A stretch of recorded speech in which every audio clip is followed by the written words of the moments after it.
Assalamualaikum warahmatullahi wabarakatuh.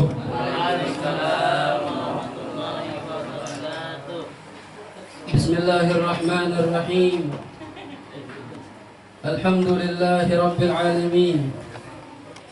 Wassalatu wassalamu ala ashrafil anbiya'i wal mursalin, Sayyidina wa maulana Muhammadin wa ala alihi wa sahbihi ajma'in. Subhanaka la ilma lana illa ma 'allamtana innaka antal alimul hakim.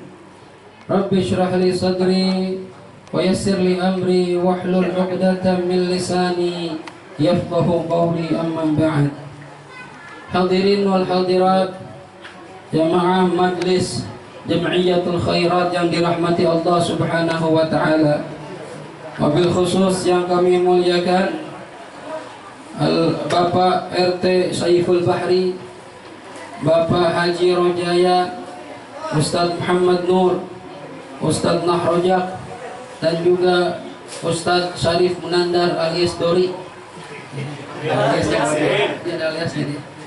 dan juga para sesepuh kita, para hujaj, para hadirin yang mohon maaf tidak saya sebutkan namanya satu persatu, namun tidak mengurangi rasa ta'zim dan mahabbah saya kepada antum semua yang hadir.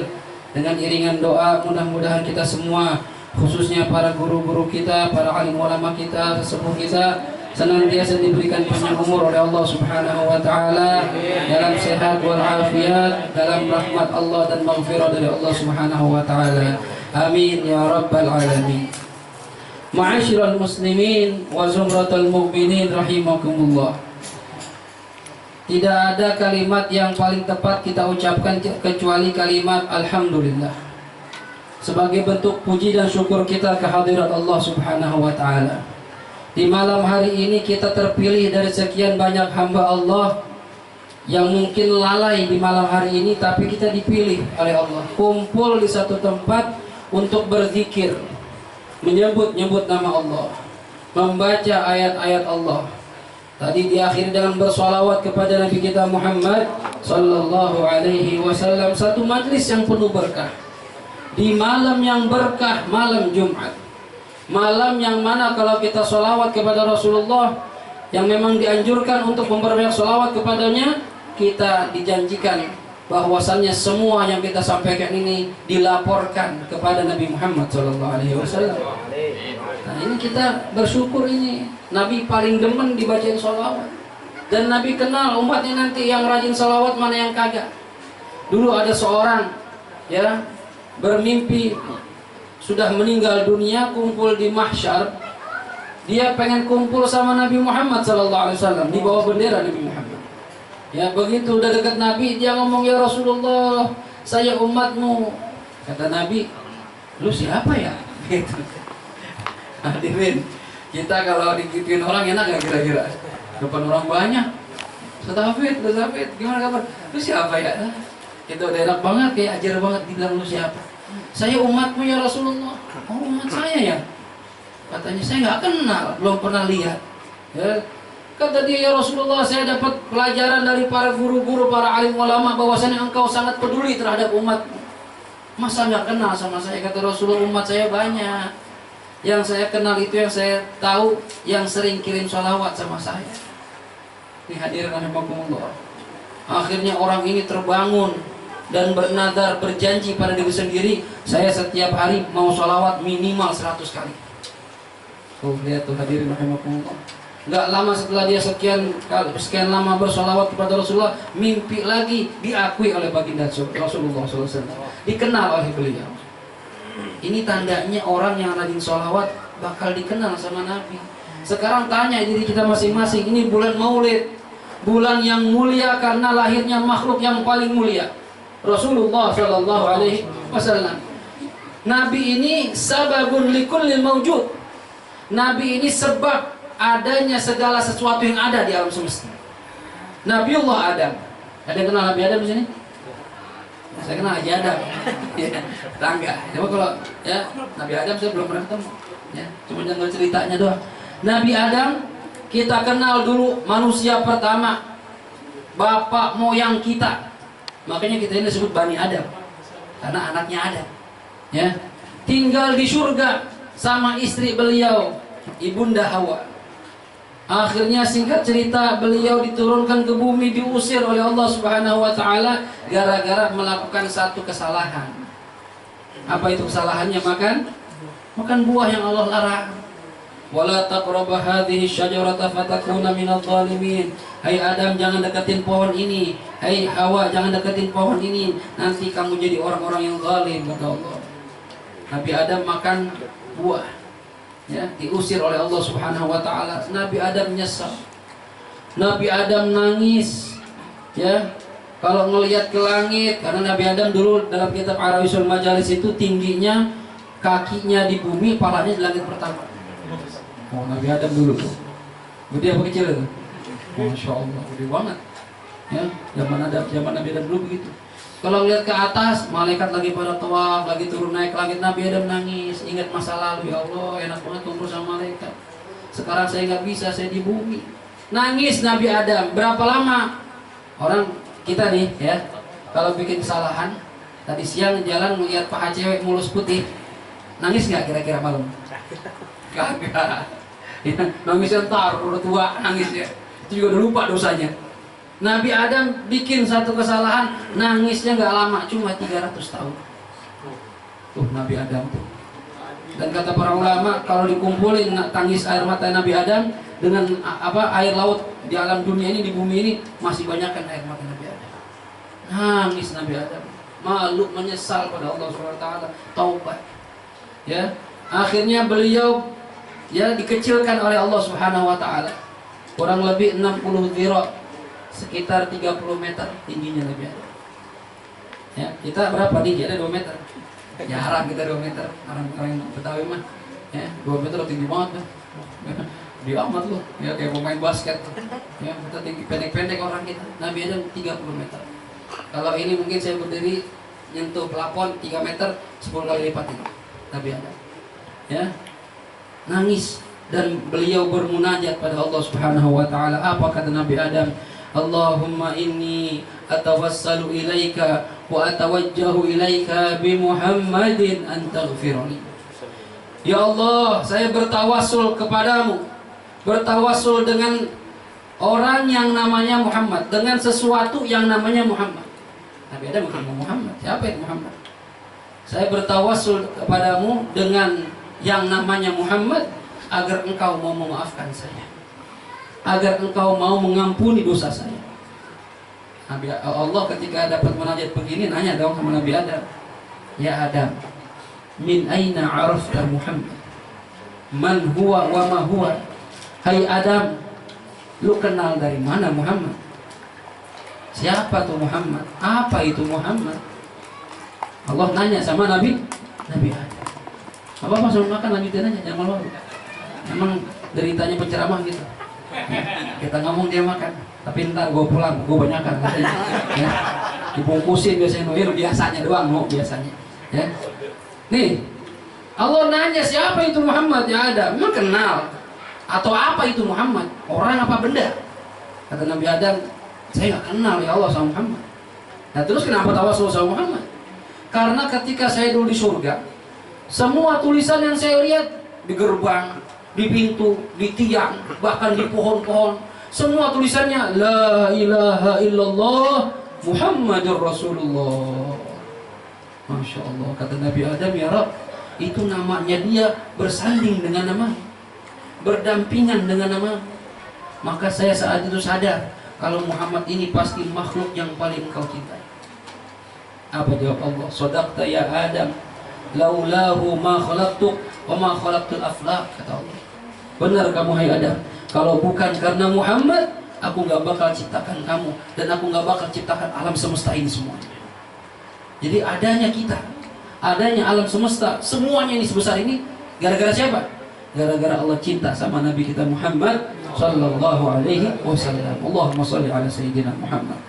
Hadirin rahimakumullah, kita alhamdulillah dipilih dari sekian banyak hamba Allah jadi umat Nabi Muhammad. Kalau bisa, ya, kalau Allah mau, itu kan kita bisa aja hidup di zaman Nabi Musa, di zaman Nabi Isa, Ya, karena arwah kita dari dulu udah ada di alamul arwah. Dan kata para ulama tafsir itu, kalau orang di alam arwah udah pada ketemu, maka di alam dunia dipertemukan. Nah kayak kita gini nih, ini kita kumpul begini nih, berarti dulu kita di alam arwah pernah ketemu dulu, cuma kita nggak nyadar. Ya, dipertemukan. Dan alhamdulillah kita dipilih jadi umat Nabi Muhammad SAW. Nggak dipilih jadi umat Nabi Isa, Nabi Musa, Nabi Daud, enggak. Ya, Nabi Musa dulu ketika menerima Taurat, dia baca Taurat.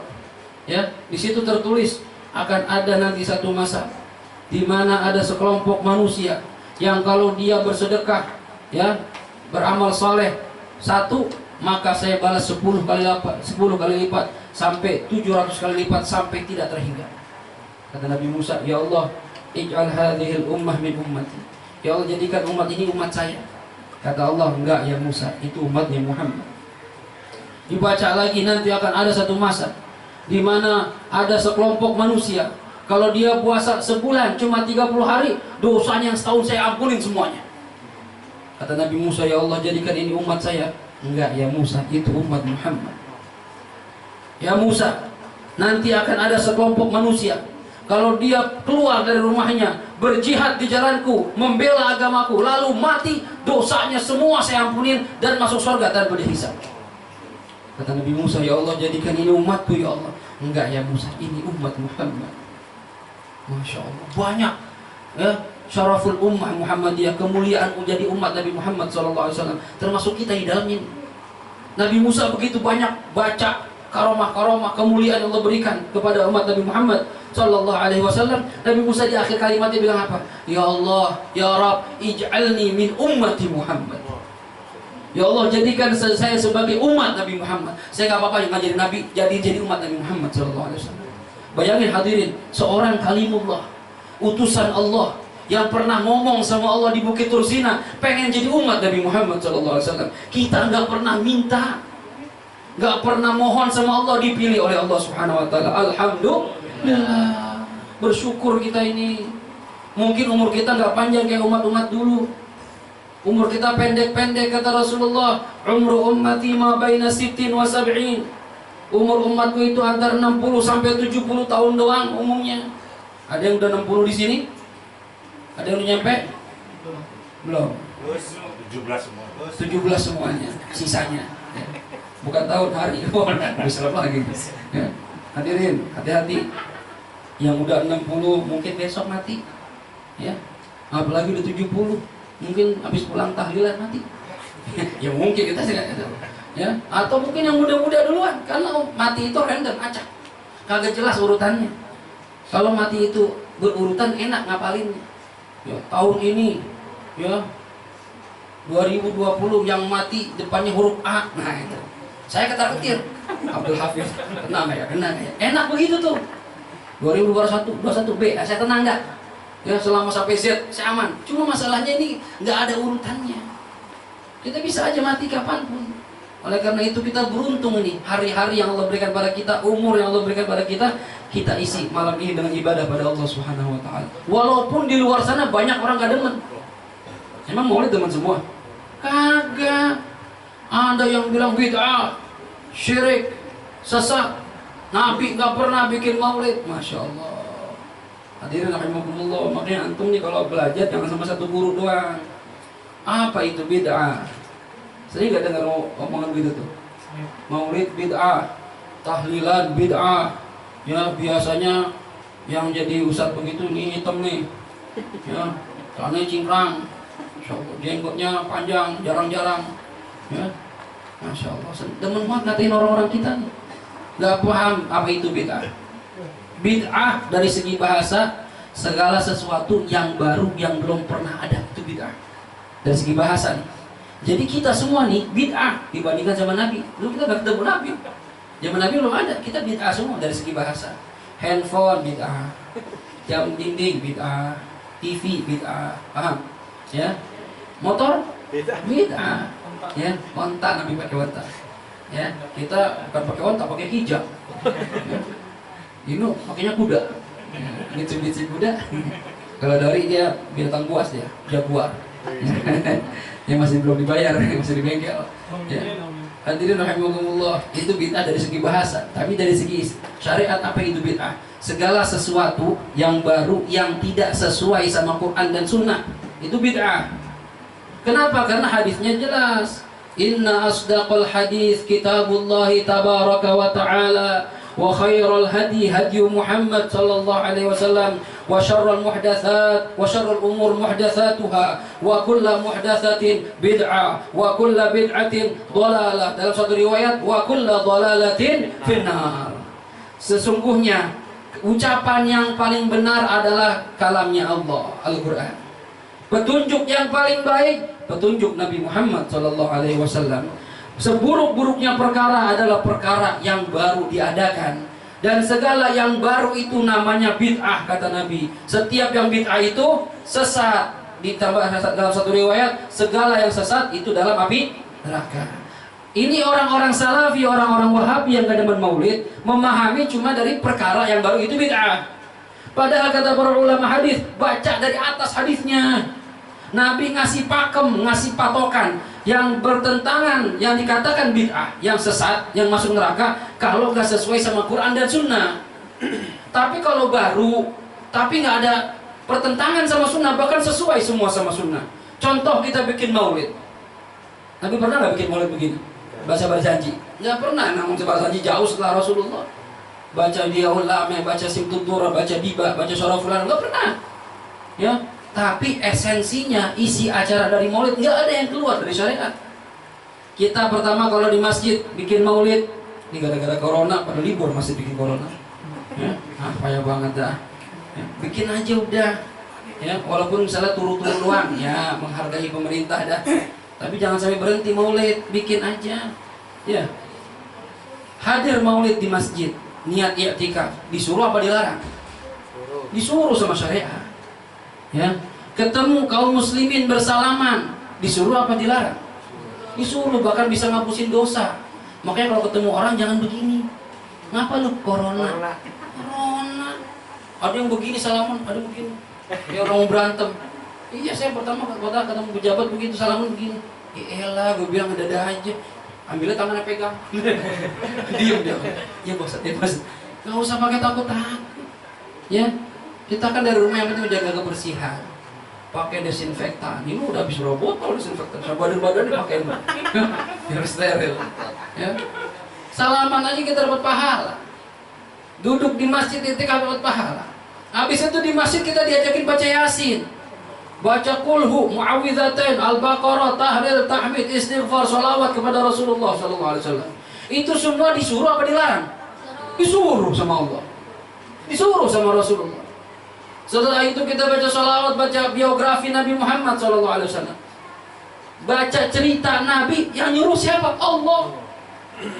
Nabi aja disuruh ceritakan kisah-kisah Nabi terdahulu kepada para sahabatnya, biar pada kenal, biar ngerti sejarah, melek sejarah, belajar dari orang-orang dulu. Yang baik-baik diambil, yang jelek tinggalin. Kalau sahabat disuruh belajar sejarah Nabi-Nabi terdahulu, kita lebih wajib belajar sejarah Nabi kita Muhammad SAW. Kalau di sekolah belajar pahlawan-pahlawan kita, ya, kan kita harus kenal pahlawan.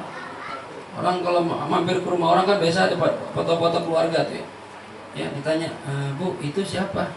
Nah, itu anak saya yang udah gede, ya kan? Soal yang sebelah situ siapa itu Bu? Yang cakep. Oh itu saya waktu masih muda. Kita katanya orang ibu itu yang pakai imamah kakek apa guru? Itu Imam Bonjol. Imam Bonjol nggak kenal. Makanya di sekolah kita suruh belajar sejarah. Imam Bonjol pakai imamah tuh. Ya itu Imam Bonjol Pak. Oh iya Imam Bonjol itu ya. Nggak kenal sejarah, malu. Nggak kenal pahlawan kita malu. Tapi nama Nabi Muhammad nggak kenal. Kan aneh ada orang ngaku cinta sama Rasulullah, ngaku sebagai umat Nabi Muhammad SAW, tapi nggak kenal sama orang yang dia cintai. Makanya ulama ngarang rawi, orang kita bilangnya rawi, ya rawi. Sebenarnya bahasa rawi, ya riwayah rawi.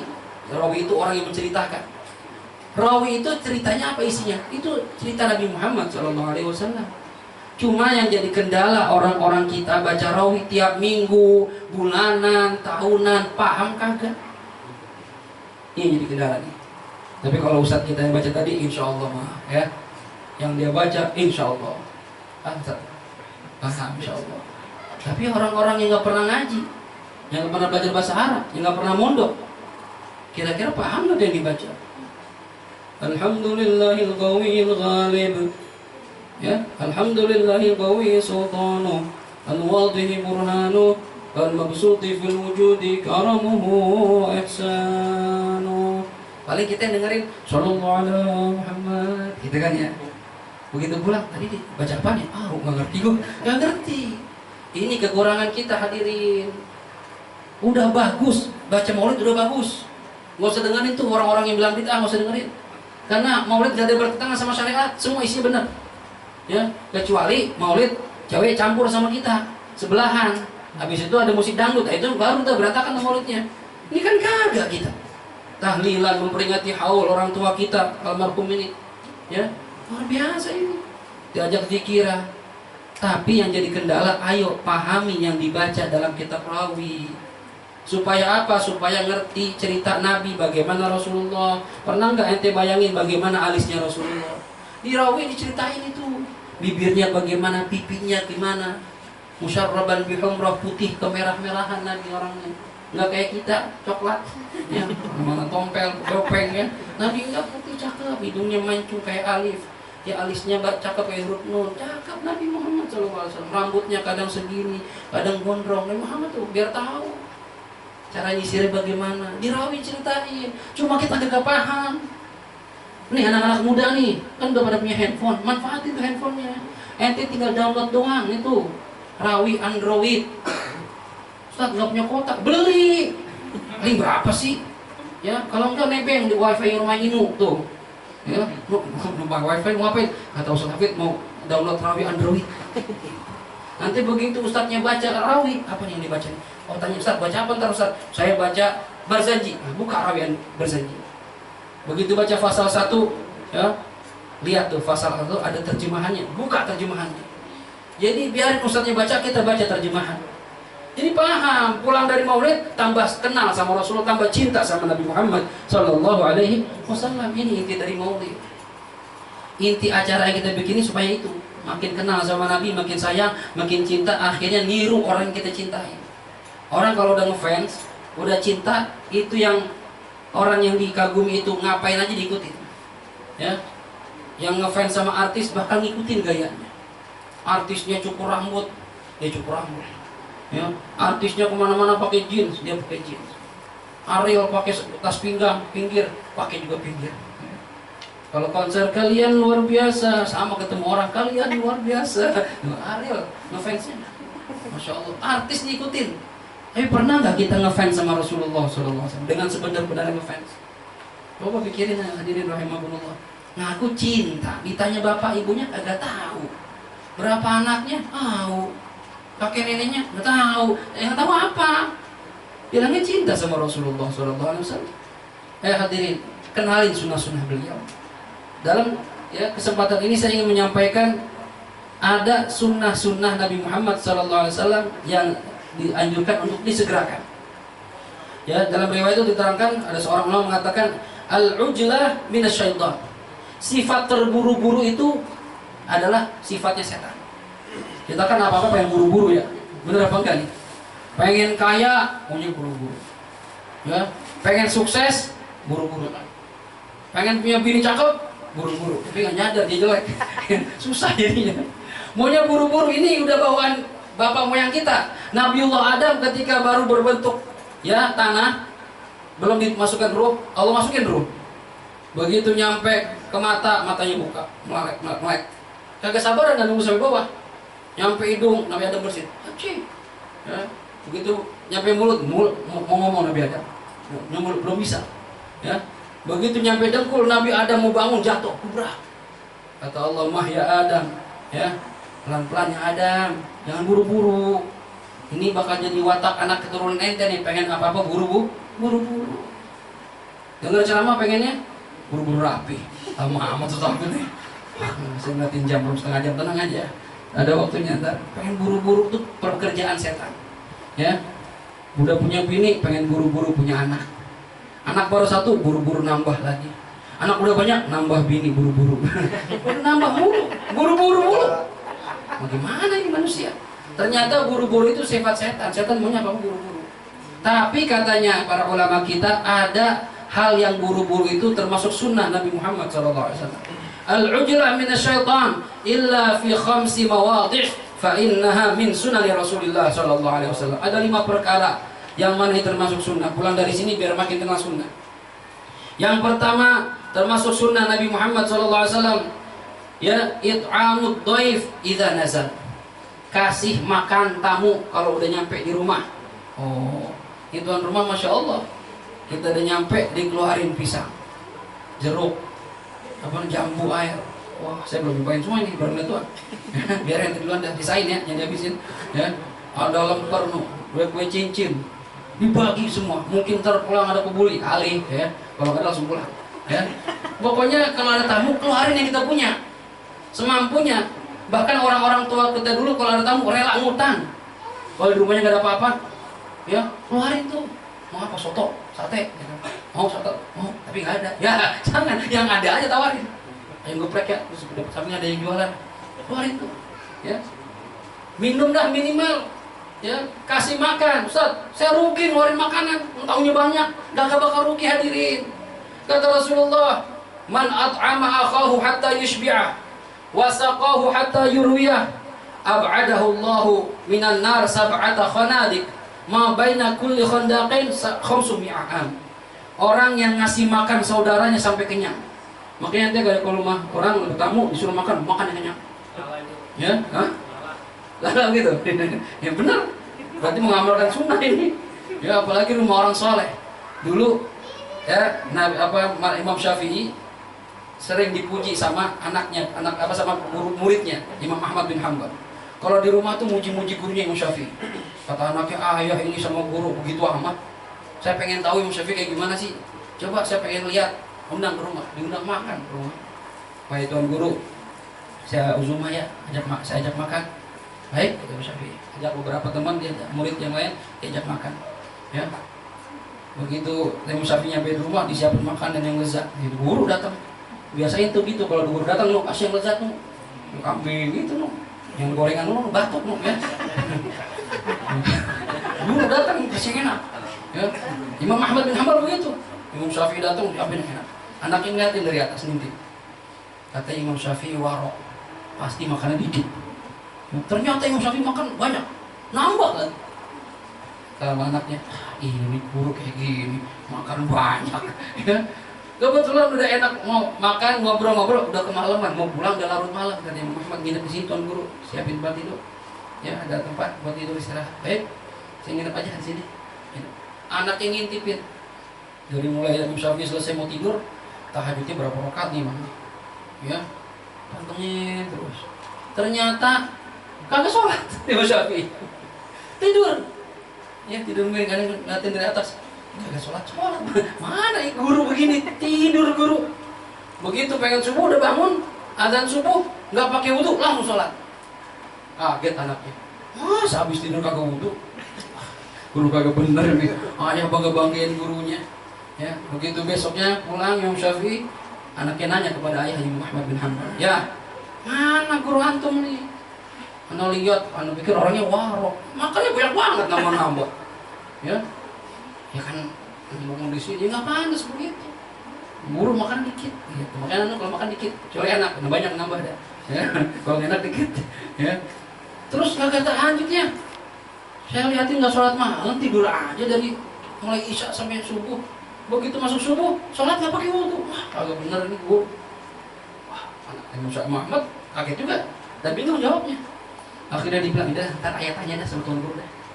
Begitu di pengajian, lagi berdua tanya, tuan guru, mohon maaf nih anak saya nanya ini, waktu antum nginep, katanya antum makannya banyak apa?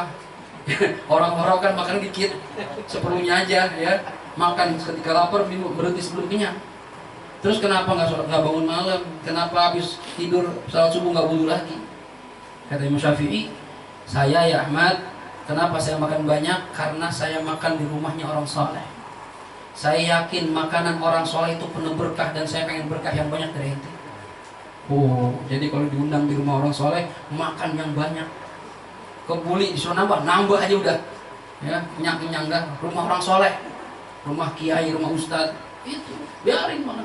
Lu nggak tahu malu? Enggak, nyari berkah yang banyak. Gitu kan. Ada lapar juga bro. Ya, nyari bilang cari berkah. Berkahnya orang soleh. Kenapa nggak tidur apa nggak tahajud? Karena Imam Syafi'i saya sudah witir, terus habis itu saya nggak tidur. Saya dalam rebahan saya memikirkan satu ayat Al-Quran, dari situ saya bisa istinbat puluhan masail, puluhan fatwa. Berhubungan sama hadis, berhubungan sama mantik, sama balaghah, sama tafsir, sama ilmu tauhid. Dari satu ayat. Jadi saya mikir dan tidur itu. Nah, kenapa saya nggak wudu? Karena saya nggak tidur. Semalaman saya nggak tidur mikirin ilmu. Coba kita begini belum memikir apa-apa udah tidur duluan. Ngomong nggak ada. Jadi saya nggak tidur. Oh, itu jawaban itu, lihat. Ya. Syahidnya di sini Imam Syafi'i makan banyak di tempat orang soleh. Kenapa? Karena disiapin makan. Jadi kalau ada tamu, sunnahnya itu buru-buru siapin makan kalau tamu datang. Jangan entar-entar, saya udah mau pamitan nih. Makasih banyak ya, saya bilang teh kagak, air putih kagak. Begitu di mobil, nggak makan dulu. Ya, telat orang mau pulang, makan dulu. Ya, kalau ada rezeki keluarin tuh minimal air putih dah. Kan dia haus dari mana-mana itu jalan. Air putih ya, kadang tamu juga gitu lagi. Mau minum? Enggak. Tuan rumah, alhamdulillah gitu lagi. Bukan alhamdulillah, kasih aja udah. Jadi kadang tamu kan gak enak mintanya. Ya, masa mau minum teh manis? Dia kan gak enak kalau ngomongin begitu. Sunnah ya yang disegerakan kalau tamu datang kasih makan. Yang kedua, wa tajhizul mayit idza mata. Urusin jenazah, urusin mayit kalau udah yakin meninggal dunia. Jangan entar-entar. Ya, ntar dulu dah, nunggu anaknya di mana? Di Kanada. Kapan pulangnya? Minggu depan. Busuk mayit. Langsung aja, apalagi ini orang soleh pengen buru-buru dapat nikmat kubur. Ya, anterin tuh orang soleh itu kalau dia udah diangkat di keranda ngomong, qaddimuni buruan. Saya udah lihat tempat enak itu, jangan lama-lama gendong saya, cepetan bawa kuburan. Itu orang soleh begitu, kata Nabi segerakan mayit kalian yang sudah meninggal dunia. Kalau dia orang baik, dia akan cepat dapat nikmat dari Allah SWT. Kalau dia orang nggak baik ngomong juga, aduh kacau mau dibawa kemana ini? Ya, kalian buru-buru aja kata Rasulullah. Segerakan, kenapa? Kalian akan terbebas dari keburukan. Luar biasa. Inna awwala ma yujza al-mu'minu ba'da mautihi, ya. Perkara pertama yang dibalas buat orang beriman ketika dia meninggal dunia, ya, apa balasannya? An yaghfirallahu li jami'i man hamalahu. Allah akan mengampuni orang yang gotong jenazahnya. Kita kalau ada orang meninggal habis nyolatin, gotong apa langsung pulang? Nah, biasanya kan udah dah, langsung pulang ya gitu. Dan sunnahnya itu ikut nganter, gotong ikut nganter. Apalagi kalau dia orang soleh, kata Rasulullah SAW, idza mata rajulu min ahlil jannah. Ya, kalau ada orang laki-laki meninggal dunia dan termasuk orang ahli surga, ya, ini apa nih yang kita dapatin? Fa inna Allah istahyallahu an yu'adziba man hamalahu wa man tabi'ahu wa man shalla alaihi. Kalau ada laki-laki meninggal dunia dan dia termasuk ahli surga, kayak kemarin kita baru kehilangan dua ulama besar kita, Kiai Fakhrul Razi Ishaq, ya, dan juga Kiai siapa tuh yang di Bekasi, pamannya guru, pamannya teman saya, Anwar, Kiai Anwar. Bagaimana orang yang masya Allah takziah banyak banget, saya nggak sempat kemarin situ. Ya, itu beruntung orang yang pertama dapat sholatin dia, gotong dia, ya, nemenin sampai kuburan. Kata Rasulullah, kalau ada orang soleh termasuk ahli sorga meninggal dunia, maka Allah akan malu mengazab orang yang gotong dia, yang nemenin dia, yang nyolatin dia. Nggak akan diazab oleh Allah Subhanahu wa Ta'ala. Makanya orang kiai meninggal, Habib meninggal, datang anterin itu sampai kuburan.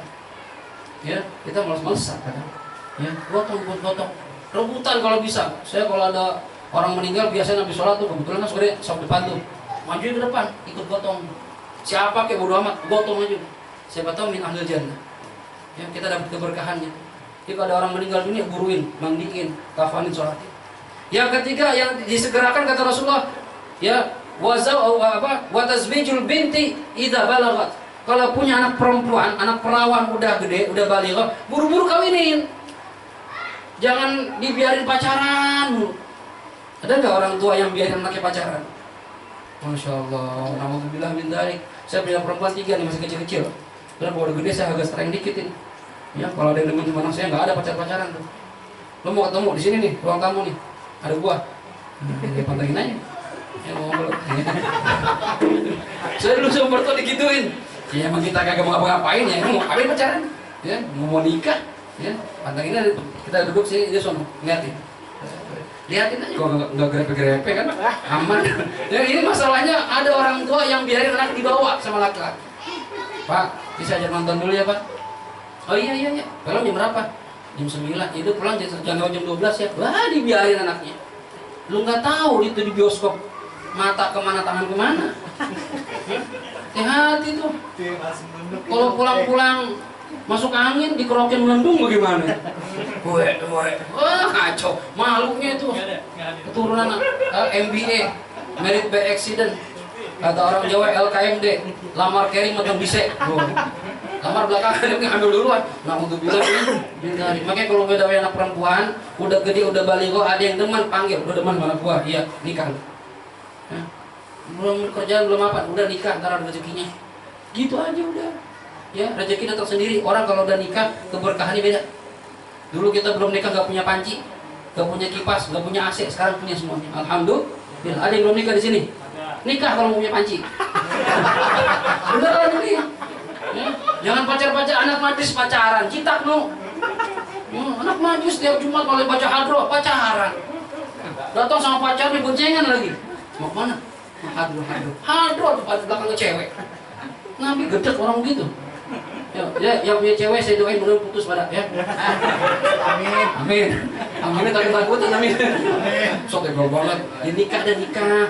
Ya kata Rasulullah gitu, ya ma'syara syabab, man istata'a minkumul ba'ata falyatazawwaj, fa innahu aghaddu lil basar wa ahsanu lil farj. Hai para pemuda kata Rasulullah, bagi kalian yang sudah punya duit buat mahar doang. Nabi nggak nyuruh punya rumah, punya mobil, enggak, punya mahar. Udah, ngapain nikah kata Nabi? Karena nikah itu lebih menjaga pandangan mata, lebih menjaga kemaluan kita. Orang kalau udah punya bini kayak saya nih, ngajar kemana-mana, ketemu perawan cakep, janda cakep, muda lagi, itu kan panas pikiran. Cakep-cakep, Ustaz minta foto, boleh. Kan goda-godain, Ustaz boleh WA, boleh. Ya kan kita pikiran tuh. Tapi kalau udah punya rumah, udah punya bini, pulang ke rumah, pikiran panas bisa kita hadapi. Hilang gitu, udah ada bini. Ya, kayak orang punya mobil. Ya, siang-siang dia jalan panas kena terik matahari. Nyampe rumah ada garasi, ada enggak? Ada. Cuma orang punya mobil, ya gokar, keliling Goma sampai Bekasi, sampai Kerawang, pulang-pulang rumahnya nggak ada bagasi, nggak ada garasi. Taruh pinggir jalan, dingin apa panas? Panas sama kayak anak muda. Anak muda yang belum punya bini, kerja di kantor, ceweknya pakai rok mini teman-temannya, ketemu cupika-cupiki, panas pikiran sepaneng. Pulang ke rumah, nggak ada yang bisa ngademin. Akhirnya ngapain? Masuk kamar mandi. Ngabisin sabun. Ada haji anak sekarang nih. Jangan nikah. Ustaz, saya belum punya mahar, Ustaz, nggak punya duit. Puasa, kata Nabi. Ya, fa'innahu wijah. Puasa itu tameng bagi kita. Anak-anak muda tuh yang belum punya bini, syahwatnya gede, puasa. Berapa lama Ustaz puasanya? Senin Kemis. Ya Rasulullah. Ustaz, saya Senin Kemis masih pikiran cewek. Puasa Nabi Daud, sehari puasa sehari enggak.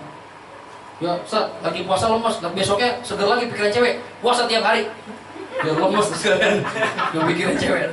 Ya, dia punya anak perempuan, kalau ada yang demen, jangan pacaran Pak, go, biarin nikah. Yang ketiga, yang keempat, saya cepat-cepatin nih. Ya, yang keempat, wa taubah, ya, buru-buru taubat. Idza minadzambi idza faratu. Kalau punya dosa banyak, udah bikin dosa maksiat, ayo buru-buru taubat sama Allah Subhanahu wa taala. Jangan tunda-tunda taubat. Nanti kalau udah saya taubatnya ntar udah tua. Emang lu yakin sampai tua? Kan nggak ada yang jamin umur kita. Siapa yang jamin umur kita? Bisa jadi ini malam terakhir kita. Beruntung kalau kita meninggal malam ini habis pulang maulid. Ya, habis baca hadrah, baca sholawat, istighfar, mati. Enak apa enggak? Senang begitu? Senang, mau enggak? Sekarang malam mau lah, saya doain lah. Oke, kita baca Fatihah. Jangan galak kan, canda lah. Yang belum nikah kan? Oh, udah anak baru satu, nambah lagi lah. Nabi pengen umatnya banyak. Ya, kalau kita punya dosa, buru-buru tobat sama Rasulullah SAW, sama Allah Subhanahu Wa Taala. Jangan tunda nanti, ntar nggak keburu. Ya, tobat udah meninggal dunia. Taubat itu begitu maksiat langsung tobat. Ustaz, besok tobat apa maksiat lagi? Tobat lagi. Kata Allah begitu. Hai anak Adam, kalau kamu di malam hari maksiat, terus di subuh, yang mendekati subuh tuh, di akhir malam kamu taubat sama saya ampuni kamu. Kata Allah. Hai anak Adam, udah taubat malam, pagi siang maksiat lagi. Di akhir malam, di akhir siang, pengen maghrib, istighfar lagi, taubat lagi, saya maafin, kata Allah. Hai anak Adam, kalau kamu begitu terus besoknya, berulang-ulang, tapi mau taubat, saya maafin. Aghfiru laka wala ubali, kata Allah. Saya maafin kamu dan saya nggak peduli berapa kali saya maafin kamu. Yang penting mau taubat. Ayo, kita kalau maksiat kan kita di dunia di Jakarta ini kan nggak bisa terhindar dari maksiat. Coba dah, siapa yang nggak maksiat saya tanya. Ustadz maksiat sama aja. Ya, apalagi yang punya kos-kosan, yang ngontrak orang mana-mana, orang Manado, yang cakep-cakep putih-putih itu, ya keluar pakai rok hot pants. Emang kagak lihat kita? Jujur aja demen kita lihatnya. Ya walaupun dia bini juga, ya, mulus banget tuh. Ya, dosa. Pengen pengajian keluar rumah udah dosa. Kan maksiat tuh. Tapi tanya diri kita, tahu diri kita maksiat, taubatnya ada apa enggak? Sehari berapa kali istighfar sama Allah? Pernah nggak kita nangis malam-malam ingat dosa sama Allah SWT? Rasulullah aja nggak punya dosa, nggak pernah bikin salah. Kalau nangis luar biasa, ibadahnya luar biasa. Ih coba nih kita nih, malu dong. Apalagi saya ngomong nih. Saya kata kalau suruh ceramah ada ngeri. Kenapa? Ya kadang saya ngomong doang, kerjanya kagak. Takut. Makanya Muhammad Al-Busiri mengatakan dalam syairnya, Astaghfirullah min qawlin bila amalin, laqad nasabtu bihi ya qawlan lidhi hukumi, amartuka khairan lakin ma'tamartu bihi. Saya minta ampun sama Allah katanya dari ucapan yang tidak saya kerjakan.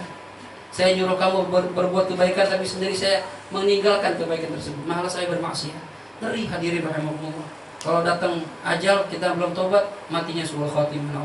Yang terakhir yang perlu disegerakan, wa qada'ud dain idza wajaba, bayar utang kalau udah jatuh tempo. Jangan ngulur-ngulur.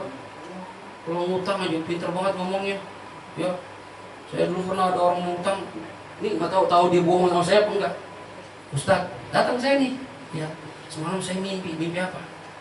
Saya lagi tidur di masjid di musola, ya, habis isya ketiduran. Mimpi Ustaz, mimpi apa? Mimpi sholat Jumat, jamaah banyak banget. Terus saya lihat orang kok, badannya orang, palanya beda-beda. Ada yang pala babi, pala anjing, pala monyet. Saya lihat Ustaz di sholat pertama, kagak berubah Ustaz, kayak gini nih. Masya Allah, itu artinya apa Ustaz? Aduh, saya kagak tahu, saya bilang. Ya mudah-mudahan bisyarah, tanda baik dari Allah, mudah-mudahan ya. Iya, mudah. Enak, ujung-ujungnya saya belum nyebut Ustaz. Belum pakai bahasa. Dalam hati, gak usah pakai cerita begitu loh kalau nyebut. Kita diangkat dulu, habis itu baru pindah. Tapi memang itu thariqah minta begitu. Metode minta begitu. Nabi Muhammad SAW mengajarkan kalau doa sama Allah jangan langsung minta. Baca hamdalah, istighfar dulu. Baca hamdalah, alhamdulillahirabbil alamin, hamdan muwafi. Muji-muji Allah tuh. Baca sholawat dulu. Habis itu baru minta. Gitu. Ya, kalau minjam kan kadang kita triknya banyak banget. Orang tua lah sakit, motor lah, mogok, ada aja tuh omongannya. Ya sampai melas-melas, tolong Ustaz, sebulan saya ganti. Ya. Kita gak tega, orang nggak bisa pakai gitu. Ya dah. Giliran ditagih galak luar biasa. Kita ketemu, udah seminggu nih lewat. Elah, begitu doang Ustaz pakai tagih gitu. Ya, agak sabaran banget, masya Allah. Padahal kita dimarahin. Luar biasa nih orang. Antum kalau udah punya utang, udah jatuh tempo, bayar. Dosa itu. Mumatil orang yang suka ngulur-ngulur bayar utang, haram hukumnya. Kalau mampu. Kalau nggak mampu, jangan kabur. Datengin tuh orang, maaf ya, Ustaz, saya belum bisa bayar. Kemarin duitnya buat apa? Saya pakai dagang. Bakal Ustaz. Misalnya nih. Jadi tak baik-baik. Saya minta waktu ya. Nah, kita yang ngutangin, kasih waktu. Kira-kira berapa lama lagi?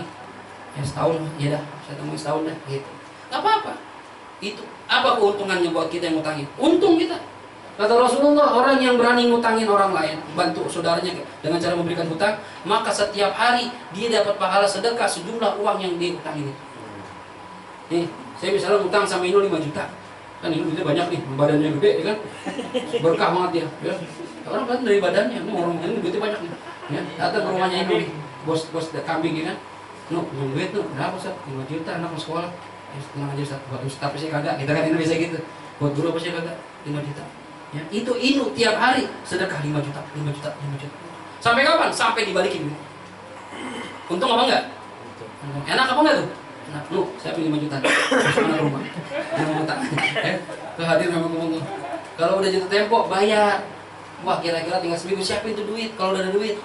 Kalau perlu sebelum jatuh tempo datangin dia. Makasih banyak dia, bawain kayak pecak, ya, duren. Makasih udah tolongin ya. Saya lagi susah nih, ada duren nih. Bonus. Itu boleh nggak Ustaz? Boleh. Yang penting dia adalah perjanjian. Kalau dimasukin perjanjian jatuhnya riba. Berapa Ustaz utang? 1 juta. Tapi balikin sama montong ya. Nah, ini riba nih ini. Ya, nggak boleh tuh. Boleh Ustaz, saya pinjam 1 juta, tapi tiap seminggu sekali cuci mobil saya. Nah, ini riba namanya. Ya, ngutangin aja. Tapi kata para ulama, kalau orang mau ngutangin orang lain, siap-siap duitnya nggak balik. Itu aja udah. Ya, karena kondisi orang beda-beda. Ada yang niat bener-bener balikin, ada yang kagak. Ada yang mau balikin bener-bener cuma kagak mampu. Nyata kena musibah, itu mana tahu. Jadi kalau ente berani minjemin orang, mendingan ikhlasin aja. Kalau dia nggak bisa balikin, ya udah gue ikhlasin aja dah. Ya paham kira-kira nih. Ini 5 perkara dari sunnah Nabi Muhammad SAW yang perlu kita segerakan. Pulang dari sini supaya makin kenal sunnah Nabi Muhammad SAW. Khususnya masalah ubudiyah, masalah ibadah. Ayo perhatiin qobliyah ba'diyah kita. Perhatikan witir, duha kita, tahajud kita, baca Quran kita. Ayo khususnya bersalawat kepada Nabi Muhammad SAW. Mudah-mudahan dengan menghidupkan sunnah kita nanti bisa berkumpul di surga Firdaus bersama Nabi Muhammad SAW. Ala hadhihi niyyah wa likulli niyatin salihah wa ila hadratin Nabi Muhammadin sallallahu alaihi wa alihi wasallam. Al-Fatihah. أعوذ بالله من الشيطان الرجيم بسم الله الرحمن الرحيم الحمد لله رب العالمين الرحمن الرحيم مالك يوم الدين إياك نعبد وإياك نستعين اهدنا الصراط المستقيم صراط الذين أنعمت عليهم غير المغضوب عليهم ولا الضالين آمين. Demikian, wa'alaikum warahmatullahi wabarakatuh.